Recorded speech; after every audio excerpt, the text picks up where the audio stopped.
El título que hemos propuesto es La salvación es del Señor. Cuando afirmamos que la salvación es del Señor, estamos declarando varias verdades en este solo enunciado. Por ejemplo, que solo el Señor salva, que solo hay salvación en el Señor, es decir, en su persona, o solo hay salvación para los que están en el Señor. Otra manera de decir que nosotros somos incapaces para salvarnos a nosotros mismos y que la única esperanza de salvación tendrá que venir del Señor. Claro, en el comienzo y como fundamento, hermanos, debemos afirmar que el Señor es salvador primeramente del pecado. Es salvador de sus consecuencias eternas y poder dominante. Que el Señor también, si usted sigue tejiendo la palabra salvación, de ahí en adelante, el Señor es salvador de su pueblo en las tentaciones y pruebas que afrontamos. También que el Señor es la esperanza salvadora de todos los peligros del alma de nuestras vidas como hijos del pacto. En otras palabras, hermano, todo lo que incorpora e incluye nuestra profesión de fe y todos los peligros que encontremos alrededor de nuestra profesión de fe, el Señor nos salva. Aún debemos afirmar que es Él quien nos salva de temores, aflicciones y de ser arrastrados por los vaivenes de esta vida. En cuanto a estos son considerados parte de nuestro peregrinar al cielo. Por eso este salmo bien puede ser considerado una muestra de la experiencia en el peregrinar del cristiano al cielo. Algunos textos o algunos salmos no nos ofrecen un contexto particular. Sin embargo, el contexto de este salmo está declarado en el título añadido al original.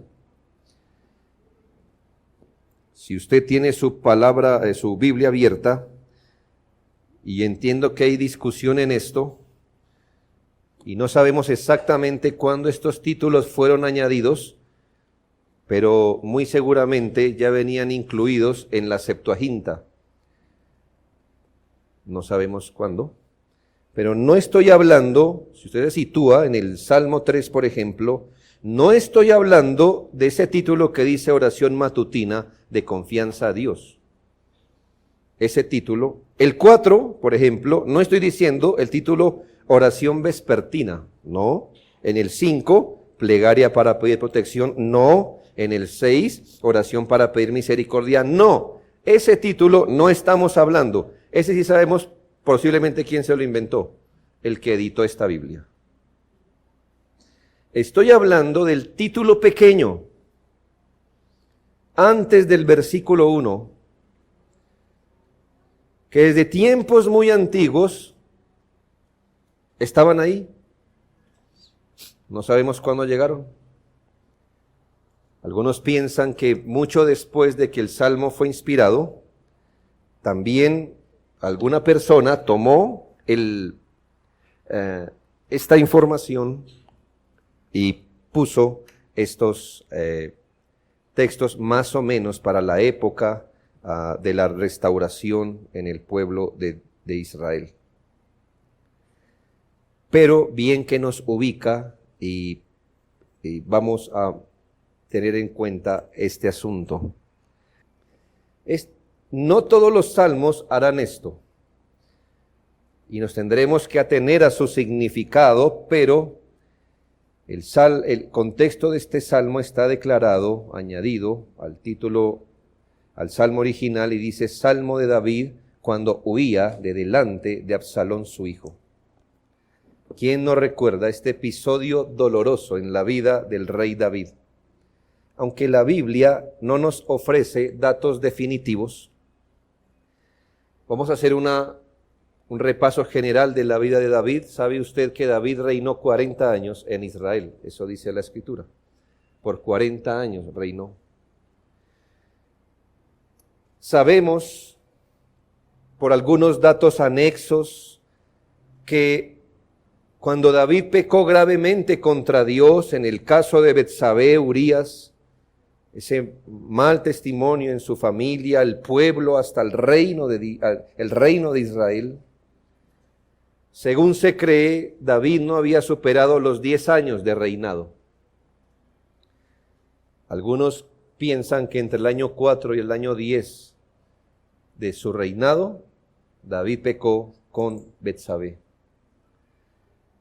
David se arrepintió, sabemos, hermanos, por la gracia de Dios. David, como todos los hijos de Dios que en arrepentimiento y fe se acercan a Dios, fue perdonado y restaurado. Y sin embargo, en el momento de su arrepentimiento le fue dictada una sentencia a manera de consecuencia de su pecado, lo cual está en 2 de Samuel 12, versículos 11 y 12.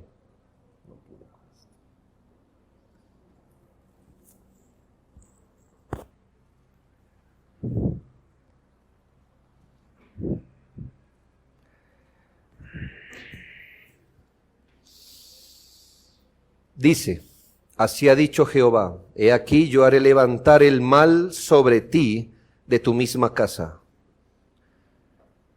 al inicio de su reinado, y tomaré tus mujeres delante de tus ojos y las daré a tu prójimo, el cual yacerá con tus mujeres a la vista del sol, porque tú hiciste aquello de con Betsabé en secreto, mas yo haré esto. O sea, te deshonraré. Será una deshonra, hermanos, que alguien tomara a sus mujeres y se acostara con ellas a la vista de todo el mundo. Mas yo haré esto delante de todo Israel y a pleno sol. Es singular ver, hermanos, que ya para el año 32 o 34 de su reinado, ya casi terminando su periodo como rey, esta consecuencia alcanzó a David. Y su hijo resentido y rebelde, llamado Absalón, procuró quitarle el trono a su padre, persiguiéndolo con la intención de matarlo. En su persecución, y como muestra de su poder y desprecio a su padre y al trono, hizo cosas abominables en la terraza del palacio, mientras perseguía a su padre como una fiera rabiosa, con 12,000 hombres aproximadamente. David tuvo que salir huyendo con su familia, tristes, descorazonados. Pues recuerdo que David no sabía cómo iba a acabar este episodio. En 2 de Samuel 15, 23 y 30, 2 de Samuel 15, 23 y 30 dice: y todo el país lloró en alta voz. Pasó luego toda la gente, pues los que le acompañaban, pasó luego toda la gente el torrente de Cedrón. Asimismo pasó el rey, y todo el pueblo pasó al camino que va al desierto. 30. Y David subió la cuesta de los olivos, sí, hermanos, el monte de los olivos, y la subió llorando, llevando la cabeza cubierta y los pies descalzos. También todo el pueblo que tenía consigo cubrió cada uno su cabeza, e iban llorando mientras subían. David huyendo de su hijo.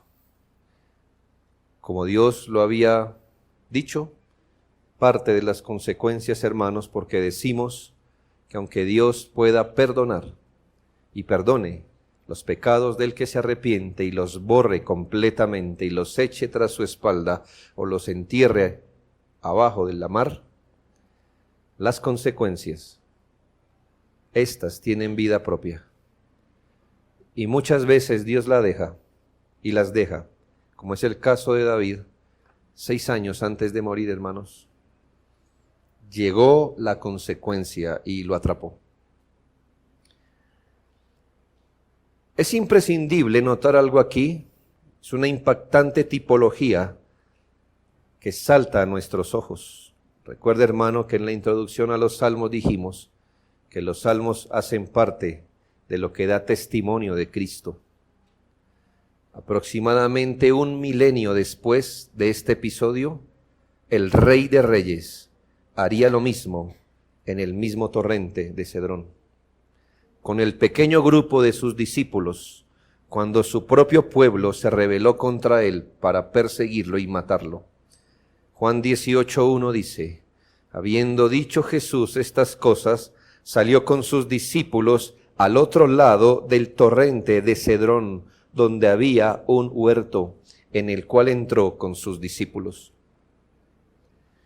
Allí estaba nuestro Señor también, como el gran David, luego de derramar su alma en oración, en la que se sometió a la voluntad del Padre para satisfacer la justicia herida de Dios a favor de su pueblo, para salvarle, porque la salvación viene, es y está en Jesucristo. Amén. A eso, sí, Señor, así es. Y si usted no aprende más esta mañana de eso, quédese con eso. Él, nuestro gran David, pasó el torrente de Cedrón, perseguido por su pueblo, pero esta vez no para no dejarse herir, sino precisamente para dejarse herir y para entregar su vida a la justicia de Dios. Él no estaba huyendo en Getsemaní. Él salió al encuentro para que Judas lo encontrara. Y fue, hermano, para cargar con nuestros pecados. No como David huyendo de una consecuencia pecaminosa, porque Cristo es sin pecado. Pero con la conciencia de que al cargar nuestro pecado iba a enfrentar la justicia inflexible de Dios. David, hermanos, es solo una pequeña sombra y muestra de lo que más adelante haría Cristo en otra circunstancia, con otros propósitos. Pero siguiendo adelante, hermanos, es en ese contexto en el que el salmista hace la oración del Salmo 3. Está huyendo, recuerde, está huyendo. Él no sabe cómo va a terminar la historia. ¿Sí? ¿Me hago entender? Él no leyó 2 de Samuel 13 o 14, no. Hermanos, él no sabía y estaba huyendo, y usted vio la condición en la que estaba huyendo. No era alegría, hermanos, era triste. El asunto también en algún texto dice que le pesaba haber dejado el arca de Dios. ¿Por qué, hermanos? Porque David, ese hombre, suspiraba por la casa de Dios. Una cosa he demandado a Jehová, esta buscaré: estar en la casa de Jehová todos los días de mi vida. Y ahora, hermanos, tiene que huir. Y le recuerdo que no sabía cómo iba a terminar eso, y posiblemente él dijo: quizás sea la última vez que entré a este templo o que vi el arca del Señor, lo cual era un tipo de la presencia especial de Dios.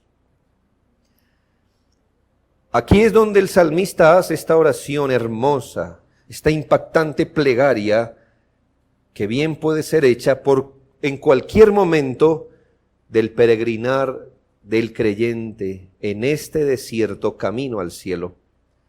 En esta oración, que empieza con una queja, no termina allí, sino con una declaración de confianza, porque Dios es nuestro Salvador. Notemos entonces, en primer lugar, la queja presentada a Dios. Versículos 1 y 2. Oh Jehová, cuánto se han multiplicado mis adversarios. Muchos son los que se levantan contra mí. Muchos son los que dicen de mí: no hay para él salvación en Dios. Como nota, igual que el capítulo 2, la oración empieza con una declaración de asombro. Cuánto se han multiplicado mis adversarios. El salmista acude a Dios. No se está quejando con la gente del lado. No le dijo al pueblo, oh, mirad cuánto se han multiplicado mis adversarios. Esposa, mira, cuántos son mis adversarios. Oh, hijos míos, mirad iglesia. Mirad lo que estoy sufriendo, mirad. Se han multiplicado mis problemas, mis enemigos. ¿Qué hizo David, hermanos? ¿Ve la gran diferencia, hermano? Que es que muchos pueden pecar como David, pero no todos pueden andar como David. En el momento de angustia más terrible, su primera queja fue hacia el Señor. No murmuró dentro de su corazón tampoco, diciendo, mire todos los enemigos que se han multiplicado en contra mía, ¿qué haré? No echa una palabra ociosa al aire, ¡ay, se han multiplicado mis enemigos! No culpa a la fortuna, ¡ay, desdichado, qué mala suerte tengo! Ni lleva su desdicha a su compañero, lleva su carga al Señor, donde el Señor mismo nos ha mandado echar todas nuestras cuitas. Cuitas, hermanos, aflicciones, temores, ansiedad. ¿No lo ha dicho así el Señor? Echad sobre Jehová vuestra carga o vuestra ansiedad, porque Él tiene cuidado de nosotros. Ahora, que generalmente no las pongamos ahí, ya eso es su problema, hermano. Generalmente se la echamos al compañero que no puede hacer nada por nosotros. ¿Qué puede hacer? Debió ser duro saber que miles de hombres, cuando dice se han multiplicado, es porque era verdad, hermanos. La Biblia dice que salió aproximadamente Absalón con 12,000 hombres, más o menos. Se habían multiplicado sus enemigos.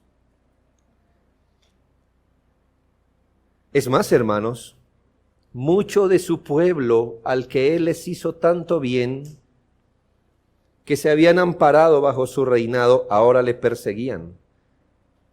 Hombres de su confianza, consejeros de su confianza, ahora se vendieron y también buscaban cómo perseguirle. Debió ser duro para él tener esto también, pero lo más doloroso es ver a su propio hijo, a quien el relato bíblico nos dice que amaba demasiado. Justamente Dios usó el amor desordenado de David hacia Absalón para herirlo. Mire, consienta un hijo y Dios lo va a usar para quebrarlo a usted. El hijo más consentido es el que Dios va a usar para derribarle ese ídolo. Son muchas cosas que saltan aquí, hermano, pero yo quiero ser juicioso esta mañana. Voy adelante, hermanos. Pero aprenda sabiduría, hermanos. Dios va a usar lo que usted más ama, que no sea Dios, para herirlo. ¿Usted es el que ama mucho, mucho, mucho su familia más que a Dios? Pues Dios va a usar su familia para quebrarlo. ¿Ya? Así es Dios. No es que se esté burlando de nosotros, es que nos está diciendo, si yo no soy su amor, con toda su alma, mente, fuerza, derribo todo aquí en adelante, lo derribo todo. Pero es una misericordia para nosotros. David amaba mucho, mucho, demasiado, de forma desmedida a su hijo. Debió ser muy doloroso saber que él lo estaba persiguiendo para matarlo. Y todo esto se levantó a una. Hermanos, como usted y yo sabemos que salen todos los adversarios, a veces salen todos de una vez. Una cosa viene con otra y otra y otra. ¿Es la experiencia del cristiano? Claro, hermanos, los adversarios del creyente en su peregrinar son muchos. No estamos hablando de los vecinos malos que ponen música así o los ladrones, no. Estamos hablando de nuestro peregrinar cristiano, de los muchos enemigos y adversarios que tiene un cristiano. Hablamos más precisamente, por ejemplo, del diablo, sus huestes. también de hombres impíos, seductores, engañadores que tienden a desviarnos de la fe. Son peligros para nuestra alma. Hablamos también del mundo, de sus filosofías, de tentaciones y pruebas que afrontamos que parecen levantarse como enemigos para perjudicar nuestra fe. Parece, hermanos, que a veces todas estas cosas estaban esperando agazapadas para salir juntas de un momento a otro. Lo peor de todo, como David lo resiente y se ve en este texto, es esta insinuación, ya sea que venga del diablo, o ya sea que venga de nuestros mismos enemigos de la fe, o sea que surja de nuestro corazón traicionero, porque lo peor de esta aflicción es ese cuestionamiento al apoyo que Dios nos da. Como usted puede leer, muchos son los que dicen de mí, no hay para él salvación en Dios. Eso lacera más que cualquier cosa. Es decir, saber que usted está sufriendo, eso lacera. Pero escuchar ese murmullo de que no tiene salvación en Dios. Dios no va a atender este asunto. No solo que tus enemigos se han multiplicado, Dios ha huido. No puedes apoyarte en Dios. Es ese cuestionamiento que viene, que no podemos hallar salvación del pecado, del mundo, hasta de Satanás. Eso lacera más porque es sentirnos desprotegidos y abandonados. Y más aún, como en el caso de David, quizás la conciencia también estaba esperando agazapada, diciéndole, hay motivos por los que usted está sufriendo esta adversidad, ¿no? ¿Qué hizo la conciencia? Posiblemente se lo llevó a un lado y dijo, ¿por qué estás huyendo? Porque mi hijo me está persiguiendo. ¿Y por qué te está persiguiendo?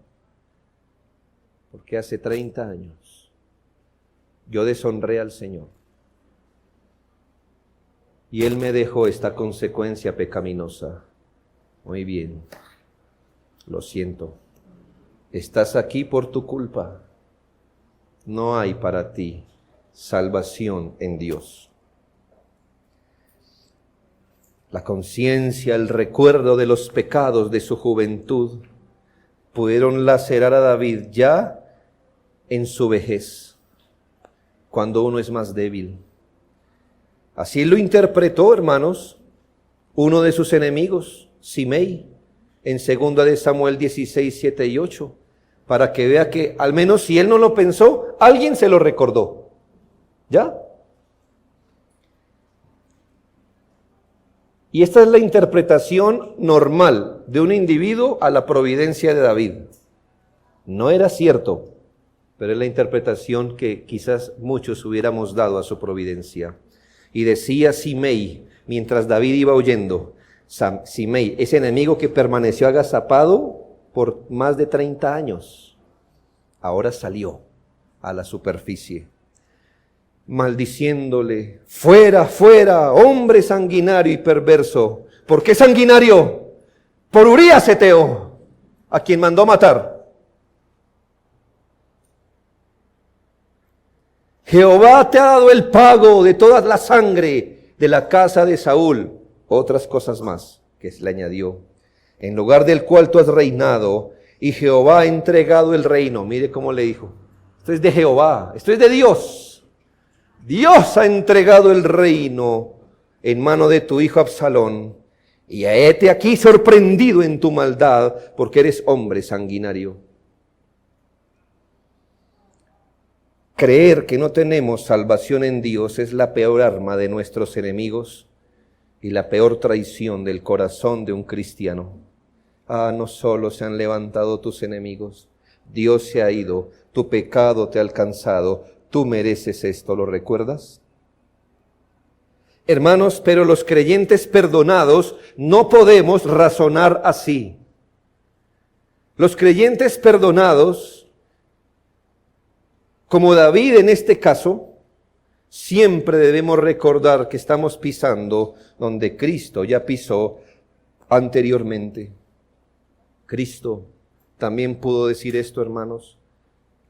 Sus enemigos se habían multiplicado y le injuriaban, meneando la cabeza, escarneciendo. Se decían unos a otros con los escribas, a otros salvó, a sí mismo no se puede salvar. La misma táctica, ¿no? La misma táctica, desanimar, no hay para él salvación en Dios. Recuerde que en la cruz, cuando dijo Elí, Elí, lama sabactani, alguno dijo, quieto, espere a ver si vienen a salvarlo. Lo mismo, hermanos, quebrantar la confianza del creyente. Cristo fue humillado y abandonado por todos sus amigos. Al menos David tuvo familia, gente que le salió al encuentro para animarlo. En cambio, Cristo, hermano, dice la Biblia, y todos sus discípulos huyeron. Llevando nuestros pecados hacia la cruz, donde también en la cruz, hermano, dijo, Dios mío, ¿por qué me has abandonado? Aún así, hermanos, esto lo hizo para que nosotros jamás pudiéramos decir, como cristianos, que no hay para nosotros salvación en Dios. Él fue a la cruz para hacer la salvación de nosotros, de nuestros pecados, de nuestras pruebas, de nuestras tentaciones, de nuestras angustias y de todo aquello que en la vida cristiana encontremos como un sufrimiento que a veces impide o merma nuestro camino a la eternidad. Segundo, mire ahora la declaración de confianza. Esto es bueno saberlo, hermano, porque gente piensa que andar en la fe es andar como un ingenuo. Como que David dijo, pues tampoco es para tanto. No, hermanos, pues él mismo dice que se han multiplicado sus enemigos. Él sabe lo que está pasando. Acabamos de leer cómo él subió ese monte de los olivos, llorando, descalzo, en señal de humillación.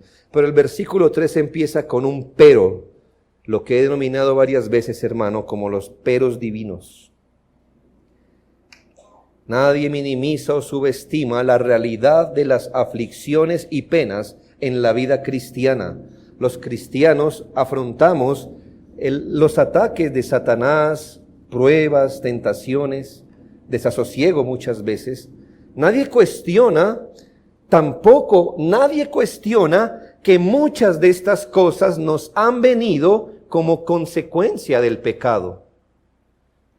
Y sin embargo, como David, un creyente que ya ha sido perdonado en sus pecados en la sangre de Cristo, no tiene por qué dudar de la esperanza que tiene en Dios su Salvador y no puede cuestionar que ese Dios ya reconciliado es su ayudador. Uno debería temer si afronta una consecuencia pecaminosa cuando no se ha reconciliado con Dios. No hay esperanza, porque ¿cómo Dios puede consolarlo cuando usted no se ha reconciliado con Él? Pero no era el caso de David, como no es el caso de los creyentes, que habiendo pecado se han reconciliado con Dios. Y aquí David nos enseña que aun cuando está afrontando la consecuencia de su pecado, tiene esperanza en Dios, porque ese Dios ya reconciliado es ahora su ayudador. La expresión de David en medio del dolor y la persecución, de la multiplicación de sus enemigos y la ofensa de sus adversarios, es de alguien que mira más arriba de ellos al Señor, de quien es la salvación, y declara: pero tú, Jehová, eres escudo alrededor de mí. Lo que quiere decir, hermanos, es rara la figura que usa, porque nunca un escudo lo cubre a uno alrededor. Póngase a pensar, no hay un escudo que lo cubra a usted alrededor. solo una parte suya. Pero mire David, aquí está confiando en el Señor. Dice, Señor, frente a todos mis adversarios, tú eres una especie de blindaje alrededor mío. Esta es la confianza del que ha sido reconciliado con Dios. Sin desconocer el problema, David puso más bien sus ojos en los atributos de ese Dios que ha sido reconciliado con él por Cristo. Esto es confianza en la sangre del pacto eterno.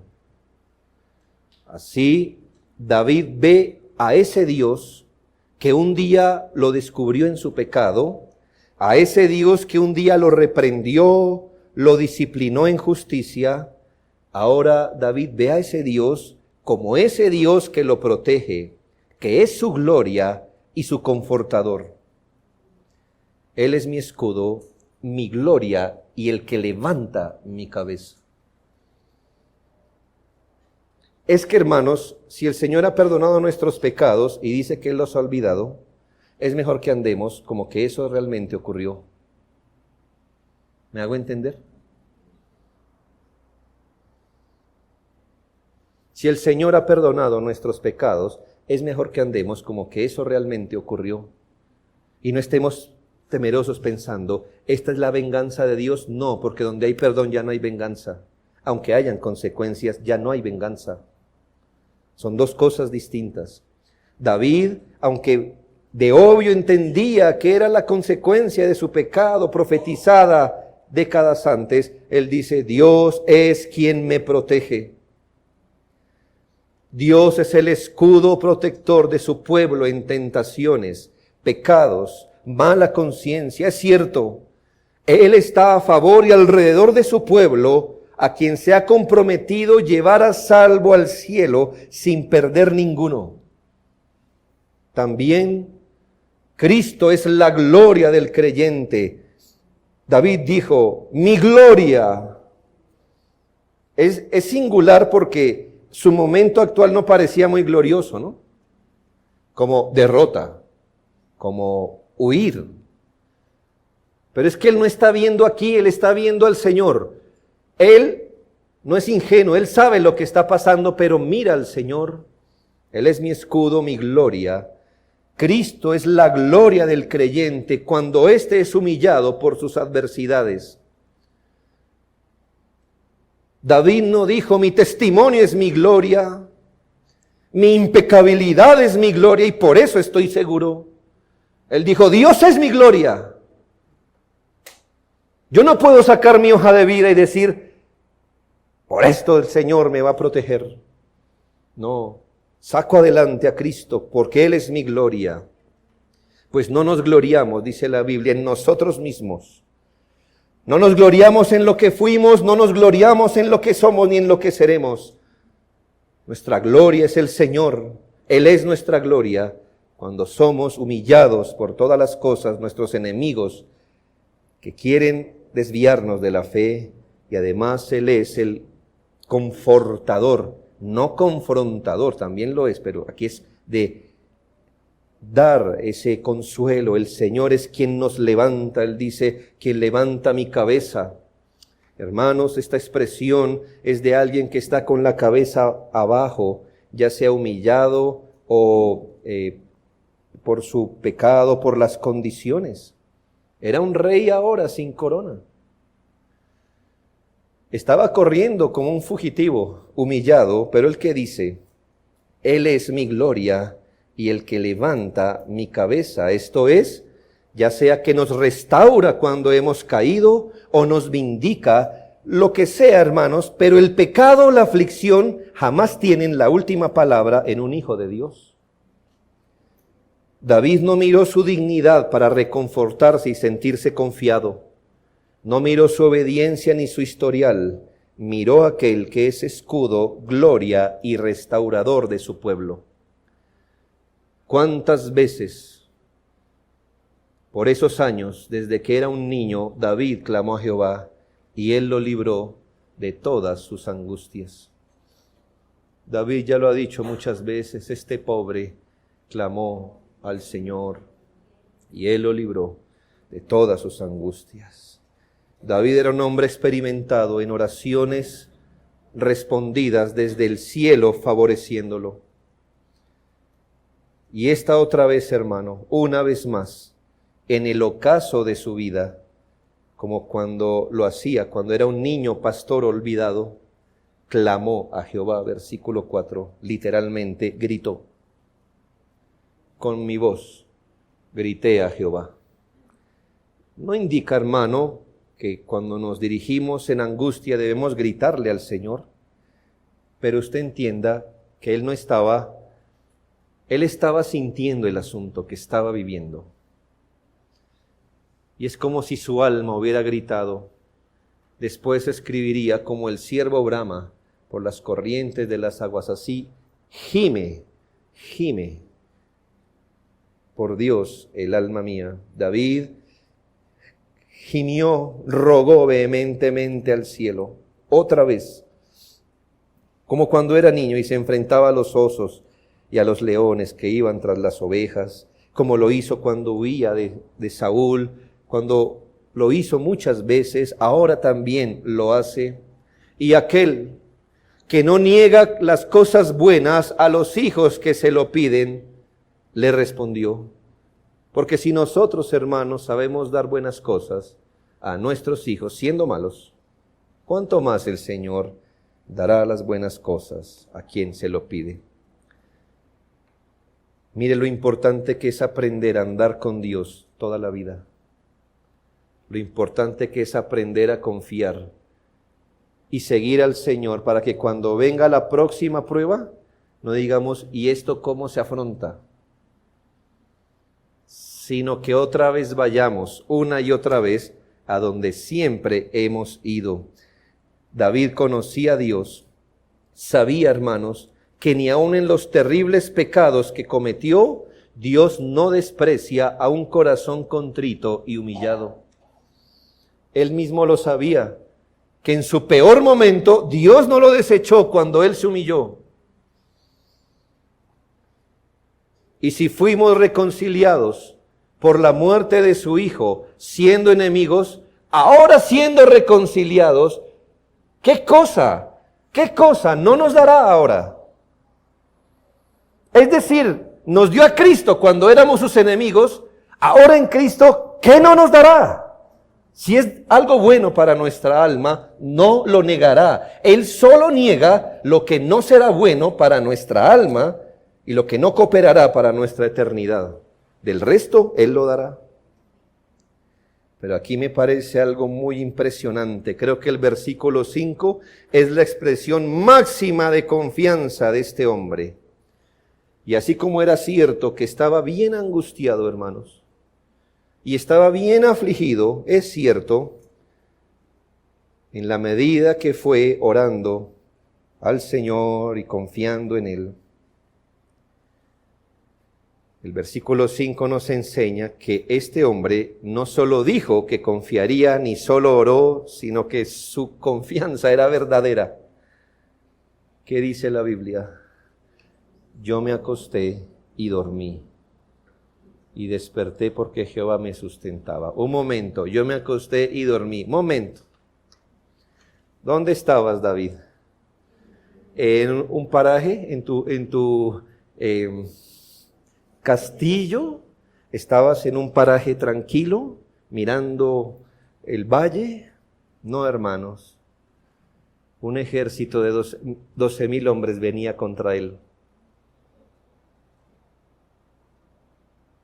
Y esa noche, habiéndola empezado con angustia en su corazón, ¿cómo lo pasó? Yo me acosté y dormí. Yo sé, hermanos, todos los que sufrimos insomnio, no siempre, hermano, el insomnio es falta de fe. Hay cosas médicas, ¿verdad? Pero ciertamente, hermanos, a veces la falta de fe produce insomnio.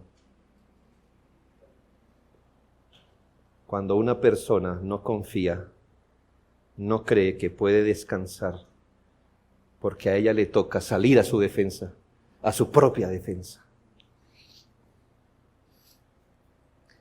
Oh hermanos, no es el sueño de la presunción, porque usted puede también dormir de confiado, no de confianza, sino de confiado en sí mismo, en su justicia, como yo me voy a acostar tranquilo, de todas formas, todavía él no viene, o yo creo que puedo, o eso es presunción, hermano, o decir yo creo que él no me va a hacer daño porque yo he sido recto delante de Dios, eso es presunción, hermanos, pero es el sueño de la confianza.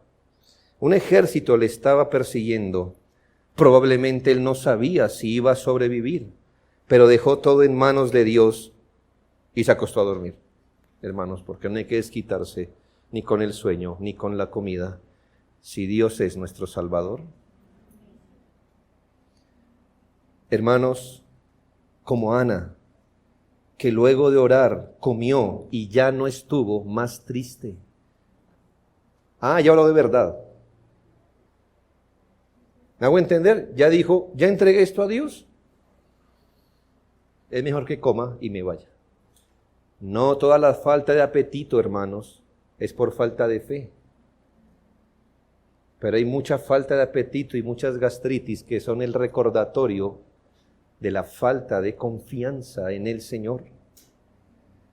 Como Pedro, en Hechos 12:6 dice, hermano, que Herodes lo atrapó y al otro día lo iba a sacar, a matarlo, como había hecho con Juan. Y dice la Biblia que Pedro estaba en la cárcel durmiendo. Sí, el hombre que hace unos días había negado a Cristo, salió corriendo. Ese mismo ahora estaba durmiendo, que el ángel tuvo que tomar una vara y despertarlo. No era sueño superficial, era realmente, este hombre confiaba en Dios. ¿Por qué? ¿Es que Pedro sabía que iba a ser liberado? No. Pero es ese tipo de fe que dice, si voy a vivir confiando en el Señor, y si voy a morir, que me sorprenda la muerte confiando, pero nunca viviré ni moriré como un impío o como un incrédulo, si Dios es mi salvación. Si me quiere librar de esta, lo hará y dormiré confiado, y si no, me despertaré en gloria. Pero nunca viviré como un incrédulo, nunca dudaré de su protección, nunca dudaré que Él es escudo, gloria y el que levanta mi cabeza, nunca lo haré. Si Absalón viene, me encontrará y moriré, pero moriré como un creyente. Y si Dios me salva, pues salvará a un creyente. Yo me acosté y dormí. Ahora usted entiende que es la paz que sobrepasa todo entendimiento. Esto, hermano, porque ¿quién puede entender que alguien bajo esta circunstancia no duerma? O duerma más bien. Hermanos, por menos cosas que estas, le hemos restado sueño a nuestra vida. Ahora, mire la razón que da. Yo me acosté y dormí tranquilo. ¿Por qué? Porque ayer no pequé. ¿No? Yo me acosté y dormí plácidamente porque no he caído en pecado escandaloso. No es como los que han caído en pecado escandaloso. Ellos no pueden dormir. En cambio yo sí, como yo soy mantenido, desde que llegué a Cristo yo sí más bien, no. Yo me acosté y dormí porque no merezco el mal. Yo me acosté y dormí porque no veo los enemigos, estoy en un momento tranquilo. No, yo me acosté y dormí porque Jehová me sustenta. Usted puede traducirlo como sustentaba o sustenta. Ambas cosas pueden ser válidas en el idioma primario. Uno puede acostarse y dormir porque el Señor nos sustenta. Nos podemos acostar y dormir plácidamente a pesar de que los enemigos se multipliquen, porque el que era mi gran enemigo ahora es mi Padre. Porque el que iba a ser mi juez ahora es mi Salvador. El que me hubiera echado al infierno ahora es mi ayudador, escudo, gloria, y esto por la sangre de Cristo. Por eso, como David el creyente no teme aunque tuviera 10,000 enemigos, todos ellos fieros. No es presunción. Presunción sería dormir tranquilo pensando en que lo merezco, no he hecho nada malo, no he caído, etc. Es confianza. David no era ingenuo, calculó los enemigos, aunque 10 millares. Pero calculó además de eso los atributos de Dios y dijo, si Dios es lo que es, yo más bien duermo confiado. Y se durmió. Mire, hermanos, la confianza en Dios es la mejor almohada de un creyente. Saber que el que era su enemigo ahora es su padre por Cristo, que usted está tratando con un Dios reconciliado, esa es la mejor almohada en la que usted puede dormir y morir. Finalmente, hermanos, la confesión de esperanza en la salvación del Señor. La confesión de esperanza en la salvación del Señor.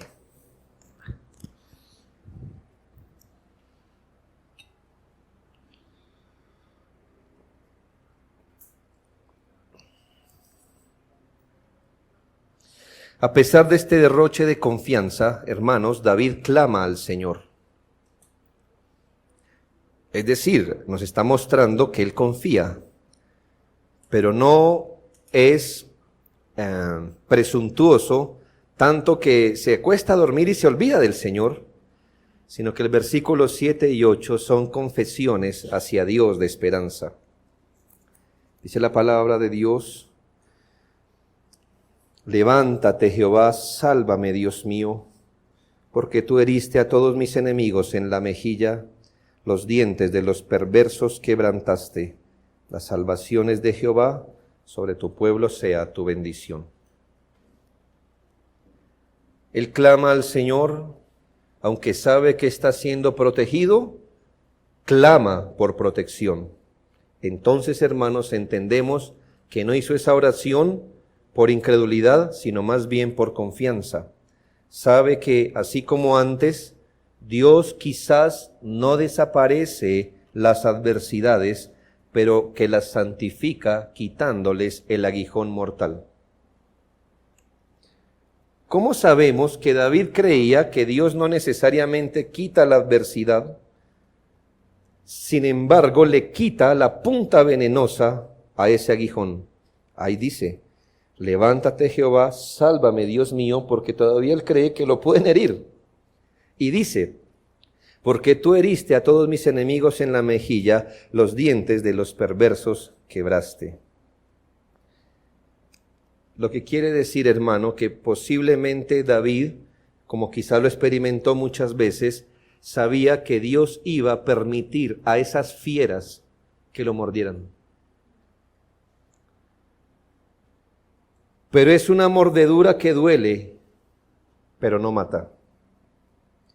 Así es como David está describiendo a sus enemigos. ¿Cómo los está describiendo? Como bestias fieras y rugientes a los que el Señor les ha quebrado los colmillos. ¿Ya lo ve? ¿Sí lo pudo leer? ¿Qué hizo Dios con los enemigos? No los desapareció. Lo que hizo fue quebrarles la dentadura. ¿Qué le enseña esto de Dios?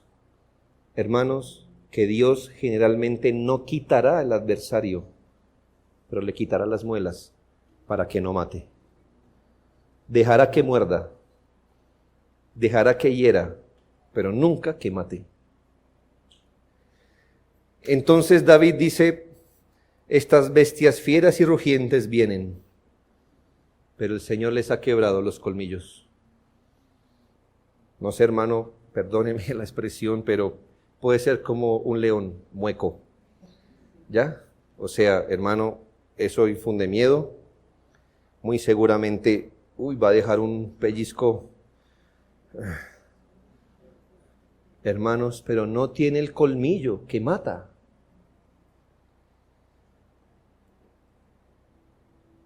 ¿Por qué, hermanos? Aprenda esto. Porque Dios a todas las aflicciones les ha quebrado la punta del aguijón. A todas. Si estuviera con la punta, es capaz de inyectar el veneno de la muerte.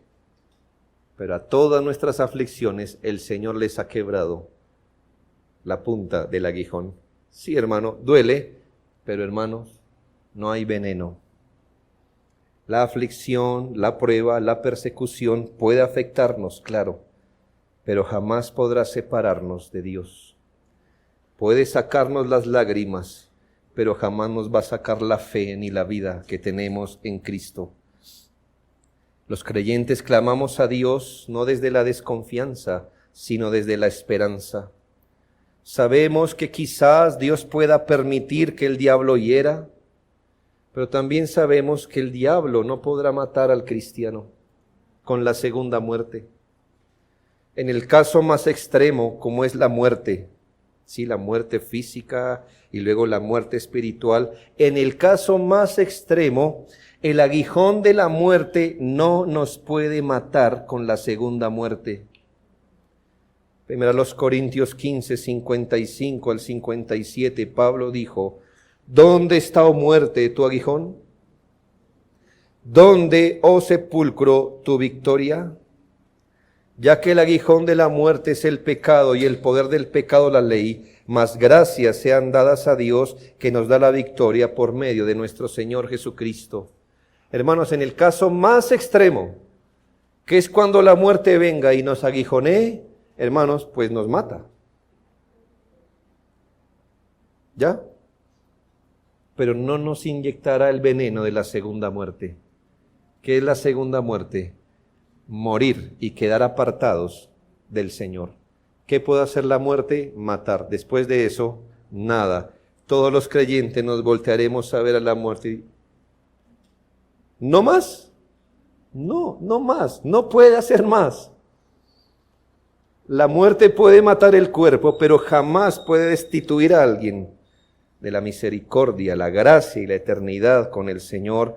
Por eso el apóstol dice, ¿dónde, oh sepulcro, tu victoria? Pues sí le está hablando al sepulcro, quiere decir que la muerte sí mató, pero no ganó la victoria, porque el Señor nos dio la victoria en Cristo y no permitirá que muramos la segunda muerte. Si este es el caso de la muerte irreversible, ¿cómo deberíamos ver las demás aflicciones y dolores de un cristiano que son menos que la muerte? ¿Cómo deberíamos aún ver las disciplinas de Dios y las consecuencias que por su disciplina nos permite afrontar? ¿Cómo? ¿Cómo deberíamos verlas? ¿Como un aguijón punzante y venenoso? No, hermanos. Alguien sabiamente dijo que la vara de Dios en la punta tiene miel. Siempre tiene miel para endulzar aún nuestras disciplinas. ¿Por qué, hermanos? Porque la salvación es del Señor. Si Él no justifica, ¿quién lo hará? Si Él no salva o restaura a su pueblo, ¿quién entonces? Si Él no es escudo, gloria y confortador de su pueblo, ¿quién entonces? Toda salvación de su pueblo, de la índole que sea, enmarcada en el pacto de gracia, es del Señor Jesucristo. Este salmo termina con una voz de esperanza y confianza, como han terminado los dos salmos anteriores. La salvación viene del Señor. Está en Él y podemos confiar. La bendición del Señor está sobre su pueblo. Y por eso David durmió tranquilo y confió en el Señor. El Salmo 125:2 dice, como Jerusalén tiene montes alrededor de ella, así Jehová está alrededor de su pueblo desde ahora y para siempre. ¿Qué puede hacer un enemigo de la fe si Dios es el que bendice? Si se multiplican las aflicciones por Cristo y en la vida cristiana, ¿por qué temer si Él es nuestro escudo? 3 asuntos finales. Lo primero que deseo decir es que el no creyente, el que no ha venido a Jesucristo en arrepentimiento y fe, quien no ha sido justificado de sus pecados, debe saber que esta bendición que acabamos de estudiar esta mañana es solo para los justificados e hijos de Dios. Usted, querido amigo, sí puede temer. Es más, usted debe temer. Usted debe temer todo en esta vida y debe tenerle terror a la muerte. ¿Por qué? Porque Jehová no es su salvación. Porque usted está luchando la vida solo a ver qué hace. Y morir prefiere no pensar, ¿verdad? Porque el pensar en la muerte le aterra, o quizás ha mirado la manera, buscado cualquier filosofía vana de este mundo para contentarse y no pensar en lo que Dios ya puso en su corazón, ese terror que si usted abandona este mundo sin hacer de Cristo su Salvador, usted se perderá irreversiblemente. Usted puede y debe temer al diablo, porque el diablo lo tiene esclavizado y lo está conduciendo cada día más al infierno. Usted debería temer a las huestes de pecado que lo mantienen esclavo de su pecado, por lo cual no ha venido a Cristo. Usted debería temer al pecado, aún al menor de ellos, a la tentación, porque todas estas cosas no son para su bien. Usted no puede decir, estas cosas obran para mi bien, porque eso es solo propiedad de los hijos de Dios. Por eso usted, antes de cualquier cosa, debería pronto refugiarse en Cristo para que Él sea su salvación.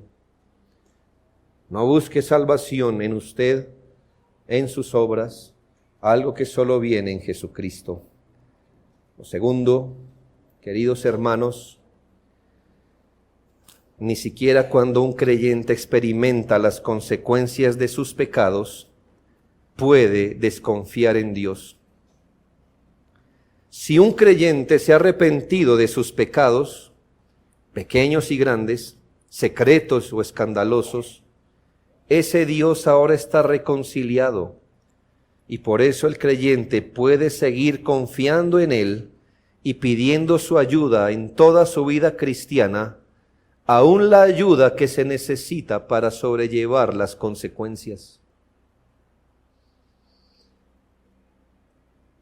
Quizás como a David le deje sus consecuencias, pero jamás le negó su ayuda cuando las afrontó.